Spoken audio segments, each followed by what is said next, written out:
మన్నాను కురిపించితివి. యెహోషువ రోజు నా కోసం ఆత్మీయ కార్యక్రమంలో దేవుని వాక్యం కోసం ఎదురు చూస్తున్న మీ అందరికీ నా హృదయపూర్వక వందనాలు. అందరూ బాగున్నారు కదా? ఉదయకాల సమయంలో కొద్ది నిమిషాలు దేవుని మాటలు వినవలసిందిగా ప్రభు ప్రేమను బట్టి మనవి చేస్తా ఉన్నాను. ఈ దిన వాక్యం కోసం చిన్న ప్రార్థన చేద్దాం. భూమి ఆకాశములను సృజించిన మా గొప్ప దేవ, నీకు వందనాలు, వేలాది స్తోత్రములు. గతకాలమంతా నీ రెక్కల చోటున భద్రపరిచి నీ కృపలో ఈ ఉదయకాల సమయంలో నేను మాటలు వినటానికి మాకు ఇచ్చిన మంచి సమయమును బట్టి, మంచి ఆలోచన బట్టి నీకు వందనాలు చెల్లిస్తూ ఉన్నాం. ఈ సమయంలో నీ మాటలు ధ్యానించుచుండగా నీ మాటల ద్వారా మా అందరితో మాట్లాడమని యేసు నామములో అడుగుచున్నాము తండ్రి, ఆమేన్. ఈరోజు దేవుని వాక్యము ఇర్మియా గ్రంథము 10వ అధ్యాయము 10వ వచనము. యెహోవాయే నిజమైన దేవుడు, ఆయనే జీవము గల దేవుడు. ఈ వాక్య భాగాన్ని మనం గమనించినట్లయితే దేవుడు ఎలాంటి వాడు అని ఈ వాక్యం మనకి సెలవిస్తూ ఉంది. దేవుడు ఎవరు అంటే యెహోవాయే నిజమైన దేవుడు. అంటే ఈ లోకంలో నిజము కాని దేవుళ్ళు కూడా ఉన్నారు అని మనకి అర్థమవుతూ ఉంది. కానీ యెహోవాయే నిజమైన దేవుడు, ఆయనే జీవము గల దేవుడు. దేవుని నామానికి మహిమ కలుగునుగాక. ఆయన నిజమైన దేవుడు. ఈ నిజమైన దేవునికి ఉన్నటువంటి మరొక లక్షణాన్ని మనం ఇక్కడ చూస్తూ ఉన్నాం. ఏమిటి అంటే ఆయనే జీవము గల దేవుడు. యెహోవాయే నిజమైన దేవుడు, ఆయనే జీవము గల దేవుడు. ఈ మాటలు వింటున్న ప్రియ సహోదరి సహోదరుడా, మనము ఎలాంటి దేవుణ్ణి కలిగి ఉన్నాము అంటే నిజమైన దేవుణ్ణి కలిగి ఉన్నాము. అంత మాత్రమే కాదు, ఆయనలో ఏమున్నది అంటే జీవమున్నది. జీవము కలిగినటువంటి దేవుణ్ణి మనము కలిగి ఉన్నాం. ఈ మాటలు మనము గమనించినప్పుడు ఈ లోకంలో అనేక మంది దేవుళ్ళు అనబడిన వారు, దేవతలు అనబడిన వారు మనము చూస్తూ ఉన్నాము. అయితే ఈయన మాత్రమే నిజమైన దేవుడు. ఈయన ఎలాంటి దేవుడు అంటే జీవము కలిగినటువంటి దేవుడు. దేవుని నామానికి మహిమ కలుగునుగాక. జీవము కలిగినటువంటి దేవుణ్ణి కలిగినటువంటి మనము, నిజమైన దేవుణ్ణి కలిగినటువంటి మనము తెలుసుకున్న మనము ఏ రీతిగా జీవిస్తూ ఉన్నాం. ఈ లోకంలో బ్రతుకుతూ ఉన్నప్పుడు జీవము కలిగినటువంటి దేవుణ్ణి కలిగిన మనము ఏ రీతిగా జీవిస్తున్నామో ఒకసారి మనము పరిశీలన చేసుకోవాలి. ఈ వాక్యాన్ని మనం గమనించినప్పుడు జీవము కలిగినటువంటి దేవుడు మనకున్నాడు.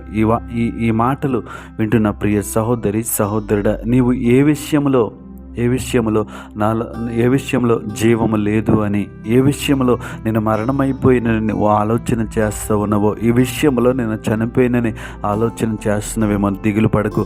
నీ పరిస్థితులను బట్టి నువ్వు చనిపోయానని దిగులు చెందుతూ ఉన్నవేమో, కానీ దేవుని వాక్యం సెలవిస్తుంది ఆయన జీవము గల దేవుడు. దేవుని నామానికి మహిమ కలుగునుగాక. చనిపోయినటువంటి నీ పరిస్థితుల్ని, ఈ విషయంలో చనిపోయాను అని అనుకుంటున్నటువంటి పరిస్థితులకి ఆయన జీవమునివ్వగలడు. దేవునామానికి మహిమ కలుగునుగాక. జీవము కలిగినటువంటి దేవుడు చనిపోయిన నీ పరిస్థితులను ఆయన మళ్ళీ జీవం ఇచ్చి బ్రతికించగలడు. నీ పరిస్థితులను బట్టి నువ్వు దిగులు చెందుతూ ఉంటుంటే, నీవు ఎదుర్కొంటున్న వాటి సమస్యలను బట్టి నువ్వు దిగులు చెందుతూ ఉంటుంటే, ఈ విషయంలో నేను చచ్చిపోయి నన్ను బాధపడుతూ ఉంటుంటే, ఈ విషయంలో నాకు సహాయం చేసేవారు లేరని దిగులు చెందుతూ ఉంటే, దేవుని వాక్యము సెలవిస్తుంది ఆయనలో జీవం ఉన్నది. ఆ జీవమే మనల్ని బ్రతికిస్తూ ఉంది. ఈ మాటలు వింటున్న ప్రియ సహోదరి సహోదరుడా, నీ చుట్టూన్న పరిస్థితులు నేను చనిపోయేలా చేయాలనుకుంటున్నాయేమో, నీ పరిస్థితులను బట్టి నేను చనిపోవాలి అని అనుకుంటున్నావేమో. అలాంటి ఆలోచనలు మనకి రాకూడదు, అలాంటి తలంపులు మనకి రాకూడదు, అలాంటి ఆలోచన అస్సలు మనకి రాకూడదు. ఎందుకంటే ఆయన జీవము కలిగినటువంటి దేవుడు. చనిపోయిన పరిస్థితుల్లో ఆయన మళ్ళీ జీవం ఇవ్వగలిగినటువంటి సమర్థుడు. ఆయన చనిపోయినటువంటి పరిస్థితులను ఆయన మళ్ళీ జీవము దయచేయగలిగినటువంటి సమర్థుడు ఆయన.